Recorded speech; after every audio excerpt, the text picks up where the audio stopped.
Now I'm going to go into a very brief mechanism of the program.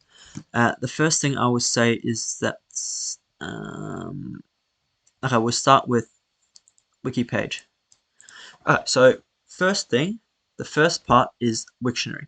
So etymological data is so hard to find online in a uniform manner. Like there's no like I can't find any table at all that or like hierarchical data structure that just enables you to get the roots of all words. And the best I could do was uh, Wiktionary, and it's free as well, so I can't be sued for it. Um, so if I get hematocrit, I'll actually just explain why I didn't write hematocrit with an A, like the British spelling. Reason being, there's no etymological section. Of course, when I make my program better, it should be able to detect that as well. I'll just have a special function for British and American spelling, actually. But in terms of the etymological section, there's a nice section here. The bad thing about Wiktionary is that, not Wiktionary, but um, about the way Wiktionary is currently structured is that this is not logical at all. There's no sets template for it. Yeah. So what I did was I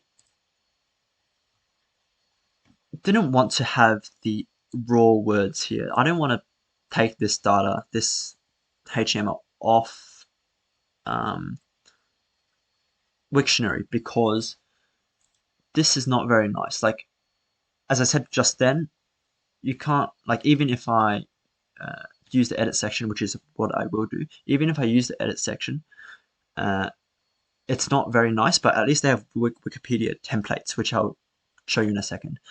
Uh, in terms of this section here, it's not very nice. So, for example, if I get the HTML off that, it's not very logical at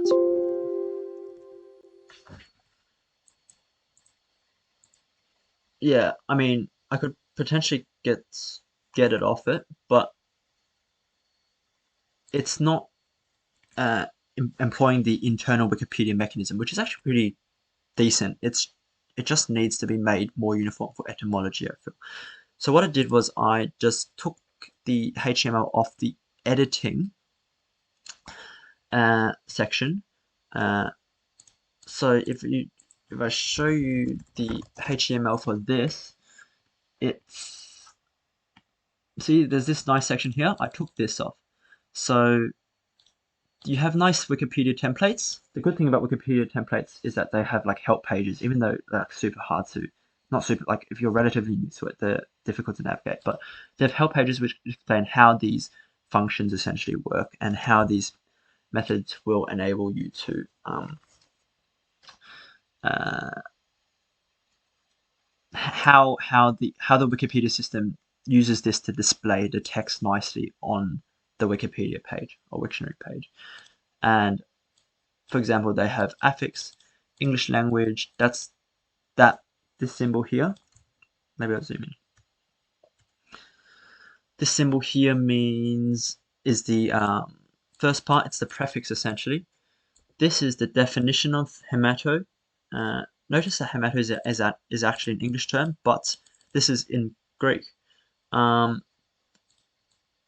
okay, so I'll explain in a second. That's why they have this section here. Normally, when you have two affixes, they will both be in the same language because you don't normally combine two different languages.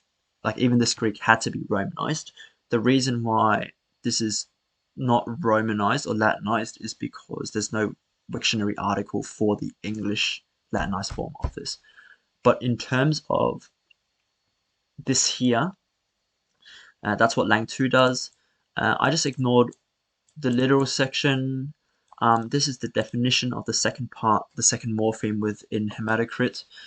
So I got this data. It wasn't that difficult. I just found text area. I just used requests uh, module, and then I found text area. Where is it? I use this text area. This is the only text area in the whole document, so I just made it really easy. And then I extracted the etymology section only. So that was what I did with this. And then I cleaned it up because it was often quite messy, and I separated this section. So let me expand it. Maybe not. I separated this whole section into lists. So I will get that up actually. I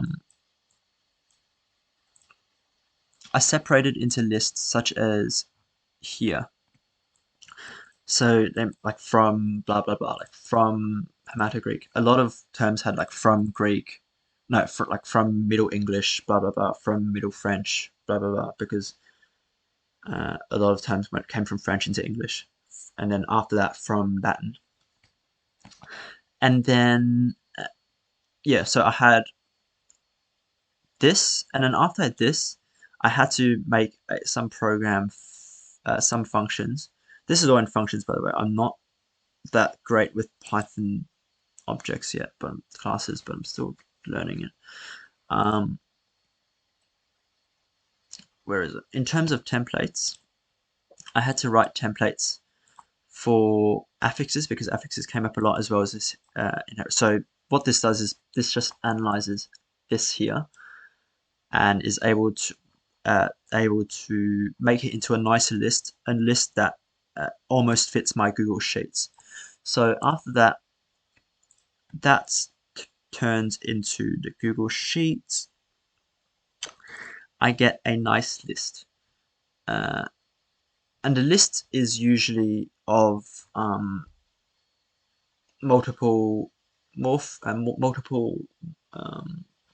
terms going back, but in terms of what I insert into here, I only insert the morphological component as well as the component immediately preceding the morphological component. So I usually skip Middle French or like Old English and stuff. Not because it's not interesting, but because it's so similar to the English anyway, and there's not much purpose as well if I'm just looking at the roots of the word, like going back to 0 or like that time period before medieval. So yeah, so final thing was using the Google Sheets API to just insert it. And in terms of the column stuff, that was just in alphabetical order. All I had to do was check whether the term was in here already, and if it was, then term already present. If it's not, then I inserted it. This checked if it was alphabetical to put it into the correct alphabetical order, and then I just inserted that into here. In terms of like extra notes and stuff, one interesting thing a friend told me was that where is it? Sacrum. Sacrum comes from like the sacral bone. It's not here actually, but it was in the notes. Actually, it's in the Latin notes because it's still not uniform. Yeah, that. Called sacral bone because the soul lived in the butt for some reason. Additional theories include that that's where people are birthed to do things. So sometimes in Wiktionary there's some very interesting stuff such as that. Like why is this sacred? Why is this called the sacrum? Well, it's from Latin sacra, second, no, it's first, second declension adjective, meaning sacred. If you think about it, just kind of makes sense, especially for less scientific medicine, like modern scientific medicine. The soul lived in the butt. Like, fair enough. So yeah, so that's where you get terms like sacred, sacrilegious, or like the sacrum bone. So yeah, that's a very brief overview of this. In terms of the program, it did take a while, and it's not great, honestly, but it works so far, so I'm happy with that. And I think it just goes to show that the Wiktionary data is not perfect, and I can't possibly do a perfect. Uh, I can't perfectly take this and turn it into a table without some sort of human intervention. That's what my check and that's what like my verification process was, as well as the fact that every time I find something wrong in Wiktionary, I just edit it, like a wrong formatting. I just edit it, so that's nice. So yeah, it'd really be nice if Wiktionary made it um, uniform across all terms, but it is a colossal task. But I hope that yeah, that was interesting, and that um, you guys can hopefully stay tuned for future videos about both my project and both languages in general. What else is coming up next? Music theory is coming up. Maybe VCE, yeah, a little bit. English, like some interesting stuff. Like I understand, I've thought about doing VCE videos, but I don't feel like people I would get too much. Like people would get too much out of them because I'm not entirely sure that what I did is necessary during VCE to get a good score is necessarily something that works for everyone. Um, and especially since everyone's different, uh, it's very hard, I feel, to make a video that will help a lot of people. Uh, but I will make some videos related to VCE, and also, yeah, I think some random stuff. Oh yeah, there's one Cole Macridge coming soon, so stay tuned for that. And that was just a whole lot of me rambling. So hopefully you didn't get too bored, and hopefully it was interesting.